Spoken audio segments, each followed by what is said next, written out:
Et bonjour à tous, il est 13h30 à Paris, bienvenue dans ce Club du Mondial, votre rendez-vous 100% foot. On se met à l'heure américaine comme chaque jour pour tout vous dire de la compétition, du débrief, du pronostic, de l'analyse, tout cela en excellente compagnie avec notre team mondial. Salut Benoît, salut Bonjour Xavier, Elisabeth. bonjour à tous les deux. Bonjour Elisabeth. Ça va ? Ça va très bien. Allez, c'est parti. Le Canada, premier pays qualifié pour les huitièmes de finale grâce à son succès hier contre l'Afrique du Sud 1-0. Une première pour les Canucks qui n'avaient jamais franchi la phase de poule en 2 participations. Voilà, un succès grâce à un unique but dans le temps additionnel de Stephen Eustachio. Il offre au Canada, pays co-organisateur, un billet en 8e. Et ça, c'est une première, Benoît. Ouais, en attendant plusieurs chocs au programme ce lundi, dont le très attendu Pays-Bas-Maroc. Rendez-vous est donné à 3h du matin à Monterrey au Mexique. Les Marocains déterminés à confirmer ce soir leur place parmi les meilleures nations. Mais je sais que vous allez vous réveiller, ce sera un remake. Les deux équipes se sont déjà rencontrées aux États-Unis. C'était en 1994. Les Néerlandais s'étaient imposés 2-1 en phase de groupe, mais les Lions de l'Atlas ne sont plus tout à fait les mêmes aujourd'hui. Et puis comme chaque jour, on vous donnera des nouvelles des Bleus. À la veille de leur 16e de finale face à la Suède, l'équipe de France se prépare entourée de son entraîneur Didier Deschamps. Et oui, le sélectionneur qui est de retour aux États-Unis après les obsèques de sa mère en France. Il procède ce soir au dernier entraînement, dernier réglage des Bleus qui ont rejoint, ça y est, le New Jersey. Vous avez les titres de ce sommaire, le Club du Mondial. C'est parti, allez, on y va.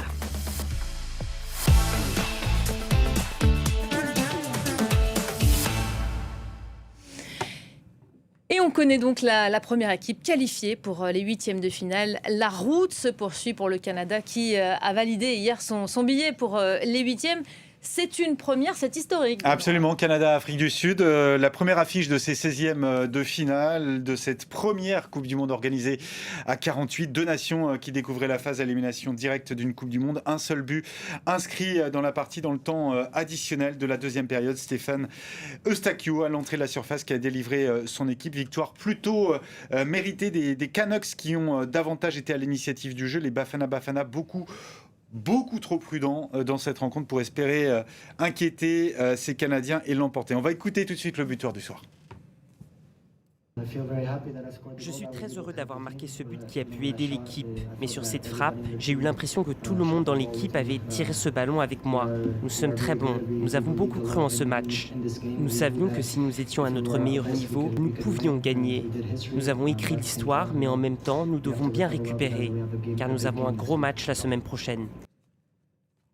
Voilà, et puis on voulait vous montrer un cliché, une photo. On aime bien les images ici, celle de McCartney à genoux sur le tarmac d'un aéroport avant de prendre l'avion. Et oui, le Premier ministre canadien qui félicite forcément son équipe, Benoît. Ouais, en français et en anglais, il a tweeté, le Premier ministre canadien, le Canada qui co-organise la compétition et qui va rester aux États-Unis. Ils iront le 4 juillet à Houston pour défier alors soit les Pays-Bas, soit le Maroc. 2 équipes d'un calibre nettement supérieur par rapport à l'Afrique du Sud. Voilà, qualification logique finalement du Canada, Xavier, qui a été beaucoup plus entreprenant que l'Afrique du Sud sur cette rencontre. Au regard de ce match, il n'y avait pas photo, effectivement. 14 frappes tentées par les Canadiens, 7 cadrées, et ce but de Eustachio vraiment en toute fin de match. On a cru un moment qu'ils allaient se retrouver en prolongation. Finalement, ils ont réussi à forcer la décision. C'est une qualification méritée, mais un peu inattendue, il faut bien le dire. Il faut rappeler que le Canada, dans son groupe, n'a terminé que 2e derrière la Suisse. Et donc, on savait que s'ils terminaient premier, ils avaient une trajectoire assez favorable puisqu'ils jouaient leur match au Canada, les matchs d'élimination directe. Et là, du coup, ils devaient aller aux États-Unis, à Los Angeles. Et donc, c'était un déplacement supplémentaire. C'était aux États-Unis, c'était pas chez eux. Et ils ont quand même réussi à forcer la décision de bien belle manière. Et puis, ce but, il a été inscrit par Stéphane Eustachio, qui était capitaine au début du match, qui a laissé le brassard à Afonso Davies, le joueur du Bayern de Munich, qui est rentré en fin de match. Ça, c'est la bonne nouvelle aussi côté canadien. Absolument. Le retour d'Afonso Davies. Davies. Absolument. Et donc, Eustachio a marqué ce but vraiment en toute fin de match. Et c'est un garçon qui est né au Canada, qui a grandi au Portugal, parce que ses parents sont portugais, qui a même joué dans beaucoup de clubs au Portugal. Il joue encore à Porto, et d'ailleurs, il est prêté par le FC Porto au Los Angeles Football Club. Donc, il est venu dans cette ville de Los Angeles avec sa sélection, mais il la connaît bien, puisque ça fait plusieurs mois maintenant qu'il joue dans ce club du LAFC, avec notamment Hugo Lloris comme gardien de but. Et qui était très ému, Eustachio, à l'issue de cette rencontre, lorsqu'une question lui a été posée sur ses parents décédés à des intervalles très proches, il y a en 2023 et 2024. Oui, il est orphelin de parents depuis quelques temps maintenant, effectivement. Mais ce qui est assez extraordinaire, c'est la mobilisation générale qu'il y a eu au cours de dans cette équipe du Canada. Il faut rappeler quand même qu'il y a plusieurs joueurs importants qui sont blessés. Il y a Ismaël Koné, le milieu de terrain né en Côte d'Ivoire, qui s'est blessé lors du deuxième match. Il y a Marcelo Flores, un petit jeune d'origine mexicaine qui avait été naturalisé peu avant la Coupe du Monde et qui finalement a dû déclarer forfait sur blessure. Le défenseur central Bombito, qui joue à Nice, lui était blessé. Il est rentré pour ce match, mais il est sorti en cours de match parce qu'il ne pouvait pas tenir sur la durée. Et puis Alphonso Davies, Benoît Perrochet en parlait, qui a fait son retour à la compétition en fin de match, qui a d'ailleurs beaucoup apporté, mais seulement sur un quart d'heure parce qu'il est à court de compétition. Donc c'est une équipe qui est quand même très fragile, mais ils sont animés par une volonté farouche et ils ont réussi à forcer la décision et le destin de l'histoire du football canadien. Et on verra donc qui les affrontent pour la suite, 8e de finale Pays-Bas ou au Maroc. Ça va dépendre évidemment de ce qui va se passer dans les prochaines heures. On jette justement un œil aux affiches du jour. Alors sans faire offense aux Canadiens ni aux Sud-Africains, le programme fait davantage envie, Benoît. Oui, on a envie de dire que Brésil-Japon, Allemagne-Paraguay et Pays-Bas-Maroc, c'est un petit peu plus alléchant qu'un Canada-Afrique du Sud. Il y a encore quelques années, on aurait trouvé cette affiche entre le Brésil, 5 étoiles sur le maillot, et le Japon, bien plutôt déséquilibré. Le Japon qui n'a jamais remporté de match à élimination directe en Coupe du Monde. Et pourtant ce 16e de finale a tout du match piège pour la Seleção. D'une part parce que c'est vrai, ils ont fini en tête de leur groupe, les Brésiliens, mais ils n'ont pas été éblouissants, eux qui n'ont plus été champions du monde depuis maintenant 24 ans. D'autre part parce que le Japon est sur une dynamique très positive, avec une seule défaite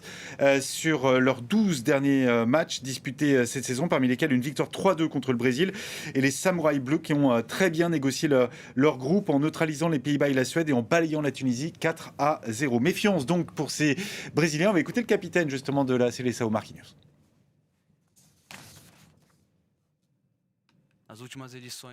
Lors des dernières Coupes du Monde, nous avons vu beaucoup de grandes équipes, beaucoup de grandes sélections nationales chuter contre des équipes qui n'appartenaient peut-être pas auparavant au tout premier rang. Aujourd'hui, le football est donc très homogène. Nous l'avons également vu lors de la dernière Coupe du Monde des clubs. C'était un parfait exemple de l'évolution du football. Toutes les équipes nationales, tous les clubs, même une formation moins bien classée, peuvent tenir tête à une grande équipe. Nous ne devons donc surtout pas sous-estimer cette équipe japonaise, car elle a clairement montré que c'est une équipe de qualité. Bon, alors là, on arrête tout. C'est il faut qu'on en parle. La vraie question qui se pose aujourd'hui, beaucoup de doutes, effectivement, entourent cette équipe du Brésil avant le mondial. 5 étoiles sur le maillot, on le rappelle. Phase de groupe globalement réussie. 2 victoires, 1 nul. 4 buts pour Vinicius Junior. Est-ce que la philosophie du Brésil n'a pas changé ces dernières années, Xavier ? C'est vrai que le Brésil, c'est le beau jeu. C'est le beau jeu depuis les années 50, 60, 70. La génération Pelé, bien sûr, qui a été sacrée 3 fois de suite champion du monde. Et puis, ça s'est un peu dégradé au fil du temps, même s'il y a eu par moments des très belles équipes, celle des années 80, notamment avec Télé Santana, mais qui n'a pas été sacrée. Et ce Brésil actuel, celui d'Ancelotti, il renoue en fait avec une forme de réalisme qui a permis au Brésil de décrocher leur 4e et leur 5e étoile. Parce que quand en 1994, aux États-Unis déjà, ils sont champions du monde, franchement, c'est pas un Brésil très séduisant. C'est même un Brésil assez antipathique. Il y a Romario et Bebeto devant qui font le spectacle, mais le reste de l'équipe, c'est très défensif et c'est pas spectaculaire. Et puis, quand ils gagnent à nouveau la Coupe du Monde 2002, alors là, effectivement, il y a Ronaldinho, il y a Rivaldo, il y a Ronaldo, il y a Roberto Carlos, mais ils avaient eu beaucoup de mal à se qualifier pour la Coupe du Monde. Ils avaient terminé 4e de la zone sud-américaine où il n'y avait que 4 qualifiés. Donc c'est un Brésil aujourd'hui qui renoue un petit peu dans l'urgence avec le pragmatisme, parce qu'il faut rappeler qu'avant l'arrivée d'Ancelotti, 3 entraîneurs se sont succédés sur le banc du Brésil. Il y a eu, après Tite, il y a eu Ramon Meneses, puis Fernando Diniz et puis Dorival Junior. Quand Ancelotti est arrivé, ils avaient perdu 5 matchs dans les éliminatoires, ce qui leur était jamais arrivé. Et quand Ancelotti est arrivé, ils en ont perdu un dernier en Bolivie, mais ce n'était pas très important. Et ils ont enchaîné des résultats en amicaux. Alors, il y a eu une défaite, effectivement, au Japon, mais globalement, c'est une équipe qui est en reconstruction. Mais sans fioriture, avec vraiment des bases solides derrière, et devant un Vinicius qui est capable de faire la différence par son talent. Peu de chance de m'entendre dire le Joga Bonito, du coup. Ouais, il y a peu de chance. Enfin, actuellement, non. Franchement, le Brésil qu'on a vu, ils ont eu très chaud contre le Maroc en ouverture. Ils font 1 partout et ils ont eu beaucoup de difficultés.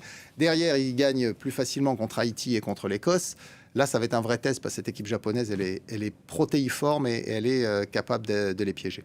Bon, c'est aussi une Allemagne pas forcément sereine qui s'apprête à affronter le Paraguay. Ah ouais, là aussi, il y a quelques années, on se serait dit que le Paraguay ne pouvait pas réellement rivaliser avec la Mannschaft, sauf que la défaite dans la phase de groupe face à l'Équateur a fait rejaillir quantité de questions au sein de cette sélection allemande. Le cas Manuel Neuer, le positionnement du capitaine Joshua Kimmich, le rendement du duo Florian Wirtz, Jamal Musiala, et puis le traumatisme des deux éliminations prématurées en 2018 et 2022 est tellement présent que certains commentateurs se demandent même si leurs joueurs peuvent battre ces Paraguayens, une sélection qui a été capable, lors des qualifications à la Coupe du Monde, de battre les deux géants du continent sud-américain, l'Argentine et le Brésil. Alors, est-ce que cette défaite face à l'Équateur, Xavier, alors que les Allemands se savaient d'ores et déjà qualifiés et en tête de leur groupe, est-ce que c'est un simple coup d'arrêt où il y a des vrais motifs d'être inquiets pour cette équipe d'Allemagne que la France pourrait retrouver d'ailleurs en huitième de finale, où, très honnêtement, cette équipe d'Allemagne, il n'y a pas vraiment de raison de s'inquiéter sur ce qu'elle a montré lors de ce premier tour. La défaite contre l'Équateur, c'était lié aux circonstances, parce que comme ils étaient déjà qualifiés, ils avaient déjà fait tourner au niveau de l'effectif, et en fin de match, ils ont fait des remplacements, et les Équatoriens ont su saisir leur chance pour s'imposer et se qualifier, parce que sinon, ils étaient éliminés dans une ambiance de folie d'ailleurs, parce qu'il y avait beaucoup de supporters équatoriens dans le stade. Donc là, les Allemands vont retrouver l'obligation de gagner.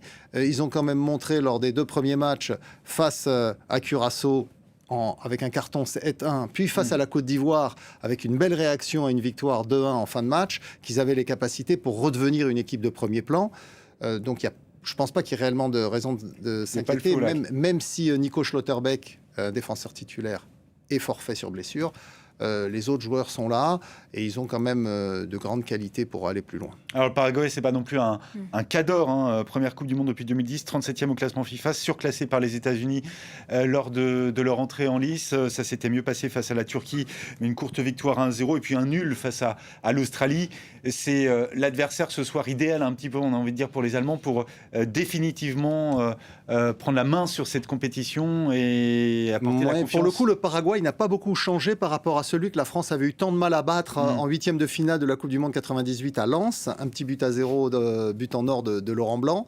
C'est une équipe toujours ultra défensive qui est animée par cet esprit des Paraguayens qui sont un tout petit peuple bloqué là entre l'Argentine et le Brésil. Et donc ils ont toujours cette idée de se battre pour leur pays, pour leur nation. D'ailleurs, le nom du stade, c'est le nom du Defensores del Chaco, qui est une région du Paraguay que le petit peuple paraguayen avait défendu à l'époque contre le Brésil, l'Argentine et la Bolivie, tout seul contre 3 pays. Donc c'est un état d'âme. Donc ils vont se battre comme ils le peuvent. Ils ont un gros souci, c'est que l'attaquant qui est talentueux, Miguel Almirón, est suspendu pour avoir caché sa bouche quand il avait parlé contre un joueur turc. Donc il a pris 2 matchs de suspension. Donc on en parlera ça à la fin. Il est encore suspendu pour ce match-là. On parle du cas Manuel Neuer, qui fait beaucoup parler en Allemagne. Est-ce que c'était une bonne idée qu'il sorte de sa carrière internationale ? Alors forcément, quand il fait quelques boulettes, et c'est vrai qu'il n'est pas irréprochable, on dit que c'est pas une bonne idée. Et maintenant, si les autres gardiens avaient été meilleurs, il n'aurait pas eu besoin de le rappeler. Donc je pense quand même que ça reste un gardien assez exceptionnel. Et la saison encore qu'il a accomplie avec le Bayern de Munich, même s'il a été quelquefois blessé, démontre que ça reste un gardien de tout premier plan, même à 40 ans. 4 buts en 7 tirs cadrés, quand même, encaissés par Manuel Neuer avec cette bourde face à l'Équateur.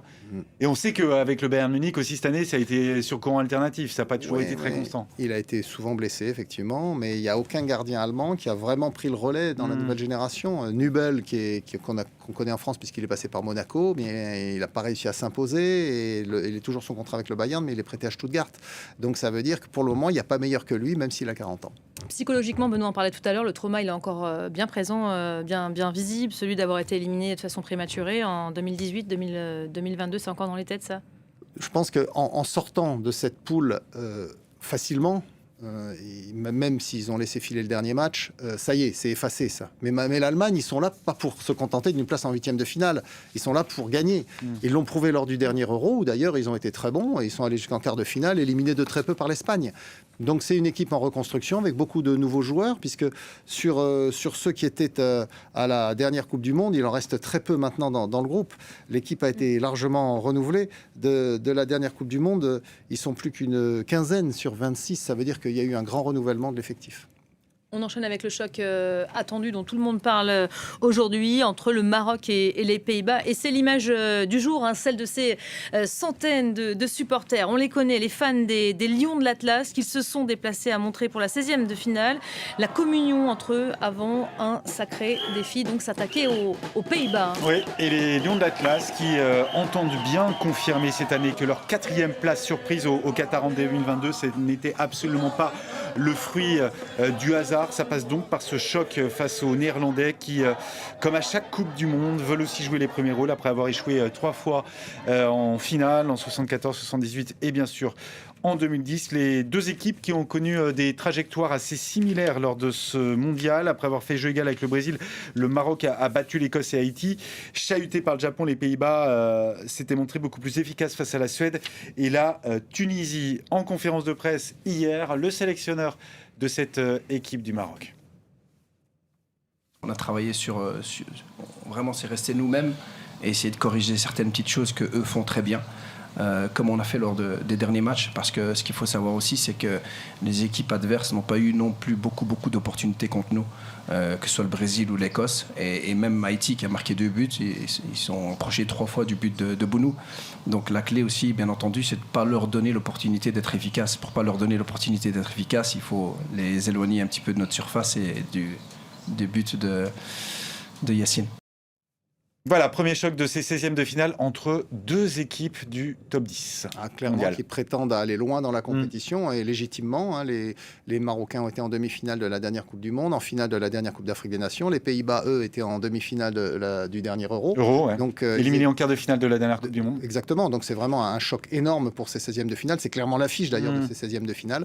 Celui qui passera sera gonflé à bloc pour la suite de la compétition et sera peut-être un adversaire très sérieux pour les Bleus un peu plus loin dans la compétition. Voilà, il y a un match forcément particulier puisque ce sera d'ailleurs presque comme un derby aux Pays-Bas où vit une importante communauté marocaine, plus de 400 000 personnes, notamment à Amsterdam. D'ailleurs, il y a aussi des passerelles entre joueurs, des joueurs qui se connaissent très bien parmi ces deux. Il y a plusieurs joueurs de la sélection néerlandaise, de la sélection marocaine qui sont nés aux Pays-Bas, qui ont joué dans les équipes de jeunes des Pays-Bas avant de basculer pour le Maroc. Donc effectivement, ce sera dans certains cas vraiment une querelle entre voisins. Bon, sacrée ambiance quand même attendue. On en parle, les Bleus déjà aujourd'hui, forcément l'instant bleu, la France à l'heure suédoise, les Bleus qui ont retrouvé leur sélectionneur. Didier Deschamps, de retour effectivement depuis samedi auprès de son groupe après être rentré en France pour assister aux obsèques de sa mère. En son absence, les Bleus dirigés par Guy Stéphane ont remporté vendredi leur dernier match de la phase de poule. C'était face à la Norvège pour terminer avec 3 victoires en autant de rencontres, 10 buts inscrits. Les Bleus qui ont débarqué dimanche dans le New Jersey avant d'affronter donc la Suède en 16e de finale, là où tout a commencé aux États-Unis pour les Bleus, dans ce MetLife Stadium du New Jersey. Les compteurs sont donc remis à zéro. Une nouvelle compétition débute. Ce sont les mots de Didier Deschamps dans l'intimité du vestiaire des Bleus. Écoutez. La première compétition, elle est finie. Il y a le coup près après chaque match, ce qui ne veut pas amener de crispation ou quoi que ce soit. La confiance, vous l'avez, on est capable et vous avez été capable de faire de très bonnes choses. Il y a des choses qu'on peut améliorer, bien évidemment, se nourrir de ça, de cette confiance, sans en avoir à l'excès aussi, parce qu'on avance, et c'est très bien qu'on avance, et plus on avance, on monte la montagne. Donc en face, on aura de plus en plus de répondants aussi. Et voilà, on entre dans la phase où tout bascule, selon les mots employés par Dédé. Deschamps de retour aux manettes, même si on imagine qu'il avait quand même un œil attentif de là où il était, malgré cette parenthèse difficile. On ne doute pas qu'il a suivi évidemment ce qui se passait. Oui, on sait qu'il y a même eu des coups de téléphone entre les deux, mais Deschamps, de toute façon, il programme cette équipe. Rien n'est laissé au hasard, tout est prévu, et même s'il est absent, il est encore bien présent parce que c'est lui qui est le patron de cette équipe de France. On bascule dans ces matchs coup près, qualification ou retour à la maison. En quoi ça change, Xavier, la préparation de ces rencontres quand on sait que on joue tout là sur les 90 minutes qui arrivent? Là, c'est plus ce que disait très bien dans l'extrait que vous avez diffusé le sélectionneur. Maintenant, c'est la phase d'élimination directe. Soit on gagne, soit on rentre à la maison. et l'équipe de France veut aller au bout. Donc il faut prendre cette rencontre, bien sûr, avec le plus grand sérieux. Et puis essayer de se mettre à l'abri le plus rapidement possible, parce que les matchs vont ensuite s'enchaîner. Il y a un tour de plus dans cette Coupe du Monde. Donc ça va s'enchaîner très vite. Donc plus vite on se met à l'abri contre une équipe, si a priori on est favori et qu'on maîtrise la situation, plus vite on peut faire tourner, on peut laisser les titulaires récupérer un petit peu et envisager la suite de la compétition avec sérénité. Alors justement, on se demande quelle sera la prochaine compo de l'équipe pour demain. On a beaucoup parlé de la défense dans le match face à la Norvège. Qu'est-ce qui va se passer demain ?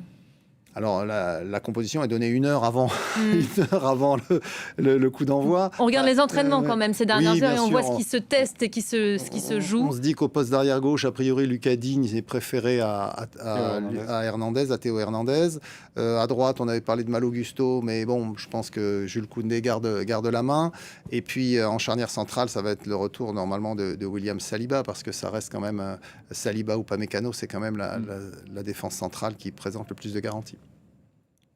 Bon, et ce week-end, l'équipe de France a aussi fêté l'anniversaire de l'un des Bleus, l'un des leurs, Jean-Philippe Mateta. Il a fêté ses 29 ans avec ses coéquipiers. Image dans l'intimité. Regardez cette séquence très sympa filmée à l'Hôtel des Bleus.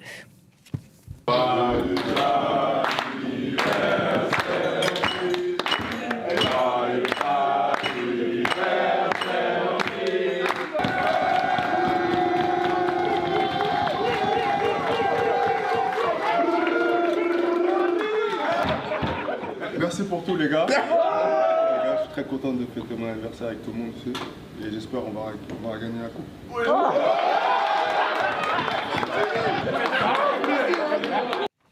Ça les fait rire, c'est la parenthèse sympa, il y en a quand même. L'ambiance, non, le groupe vit bien, c'est ce qu'on dit, mais l'ambiance a l'air bonne quand même. C'est une magnifique histoire pour lui quand même, Jean-Philippe Mateta, parce que c'est un garçon qui évolue en 2e division, qui n'était pas vraiment programmé pour être international, et puis il a attendu son heure, et quand l'opportunité s'est présentée avec les Jeux Olympiques à Paris 2024, eh bien il a joué le coup à fond. Ils ont eu la médaille d'argent sous la coupe de Thierry Henry, et puis dans la foulée, eh bien, il a été appelé en équipe de France, et là aussi il s'est complètement intégré dans ce groupe, et donc c'est vraiment mérité, et ça démontre que Didier Deschamps, notamment dans son management, il laisse sa chance à tout le monde, même si c'est des révélations un peu tardives. Ça avait été le cas d'ailleurs à la Coupe du Monde 2018 de Steven Nzonzi, qui était rentré même en finale, alors que c'est un garçon qui avait pendant longtemps pas été international. Et un mot de Christophe Glaise, comme chaque jour, notre confrère de SoFoot qui est toujours emprisonné, vous le savez, en Algérie pour apologie du terrorisme.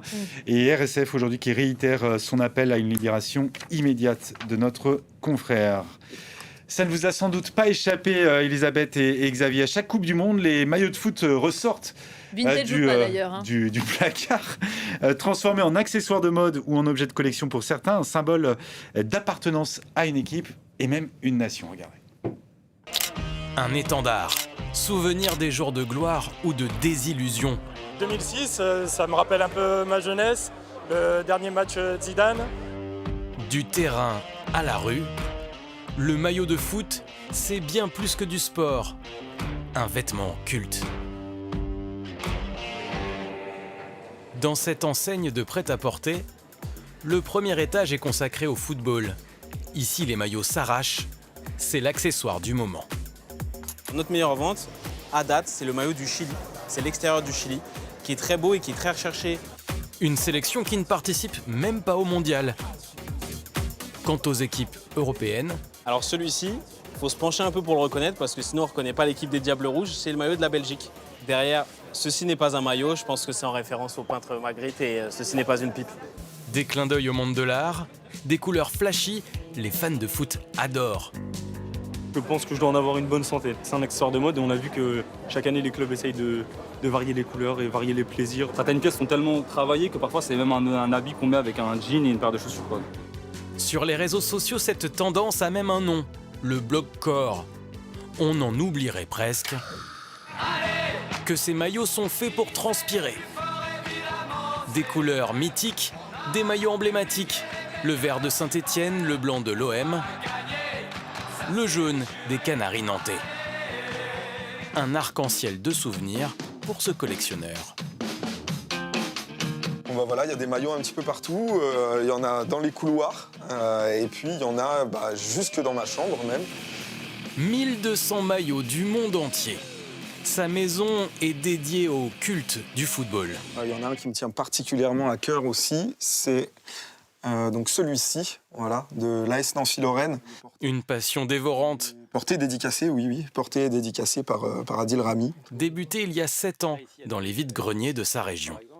Là, il y a des maillots que j'ai achetés entre 5 et 10 euros, oui, très clairement. Ouais. Et qui valent aujourd'hui? Et qui peuvent valoir entre 80 et 120 euros. Soit 10 à 12 fois plus cher. Antoine Martin ne cherche pas à spéculer. Revendre, oui, mais pour augmenter sa collection. Xavier Barret qui me donne une info croustillante, qui garde parfois même avec la sueur du genre, ça se vendrait peut-être un peu plus cher. Xavier qui a bossé le sujet parce que vous nous sortez, donc c'est Sports Illustrated qui sort en version française, qui vient de sortir ce week-end, vous y collaborez, et il y a justement un article, un dossier sur les maillots, les maillots de foot. Voilà, passer cette petite boutade, un mot de la traîne du mondial. Ouais, la traîne du mondial, la tendance des réseaux lors de Turquie-Paraguay, Miguel Almiron qui était devenu le 20 juin dernier le premier joueur expulsé en Coupe du Monde pour avoir enfreint une nouvelle règle de la FIFA. Et c'est celle-ci, regardez, hein, vous avez peut-être compris, un numéro 10 sud-américain qui s'était masqué la bouche lors d'un échange avec un adversaire. Le geste qui vaut désormais automatiquement carton rouge, ça provoque un engouement sur la toile. Vous le voyez ici, c'est notre trend du jour. Et c'est peut-être même en train de devenir le tube de l'été. Je ne sais pas si on peut avoir le son avec ce beat qui accompagne désormais ce geste, main sur la bouche. Ça a envoyé nos réseaux ces derniers jours. Et c'est notre image 2.0. L'été sera techno, alors. Voilà, ce beat du mondial, c'est déjà la fin. Merci à tous les deux. Xavier, Benoît, qu'on retrouve évidemment demain dans votre rendez-vous 100% foot. Restez avec nous, l'info se poursuit. À tout de suite.